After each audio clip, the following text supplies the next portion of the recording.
I'll always root for the beautification of things. Like I've explained what I think how science would be beautiful is just the earnest pursuit of curiosity, as opposed to having this whole political side to it and, like, oh, well, if we go down this hole, it's going to imply certain things that can't be implied in society because everyone's going to get pissed or whatever the case is. I don't know, whatever it is, like, let science just be science, right? But what's interesting is the fact that there's nothing new under the sun.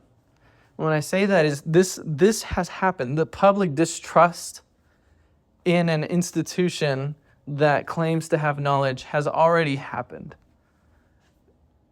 It has happened in the world of Christianity. It's happened in church. It's happened in seminary. There was a generation of seminarians,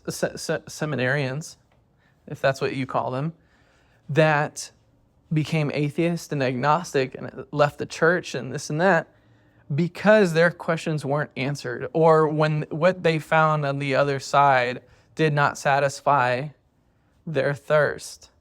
And they just, that was a trend. That was a huge thing. And, there's a lot of testimonies of people between like the ages of, I think, I'm going to give a number. I didn't look at any studies. I just remember witnessing this. So let's say it had to be like 10 years older than me or something. So, let's say 35, maybe less than 10. Let's say like 33 to like 50 years old. Let's just, broaden the range there. Those people growing up came through, which is also why, like, I don't believe in revivals, is because if the generation before them that was teaching these 33 to 50-year-olds, if they had biblical literacy, we wouldn't have lost so many people this way, especially not losing people this way.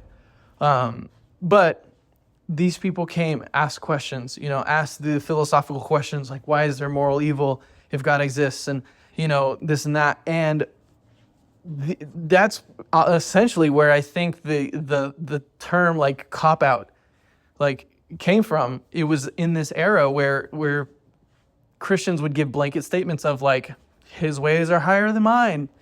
And this just didn't satisfy a whole generation of Christians. There were Christians that were growing up, and they left the church.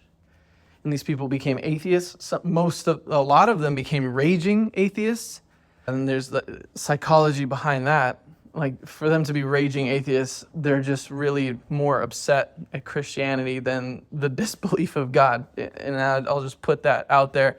It seems insensitive because I just simplified their issue, and I understand that. But at the end of the day, I really do think that's all it is. And it's real, don't get me wrong, but it's things that are solved now. There's a lot of pastors out there that grew up in the same generation, asked the same questions. Maybe they had good teachers, or maybe they were just earnest and said, you know what, like, no one has the answers around me, but I'm going to find the answers. And so they did. They searched out for answers, and now we have a lot of pastors that know a lot of answers. And I've been blessed by it. I've been blessed for it. And this culture has raised me into the thinker, like the thinking Christian that I am. They were patient with me, and we went through together and figured a lot of things out that I had in my heart. And it led me down a path of seeking that truth and finding ways to answer my own questions if I ever had them.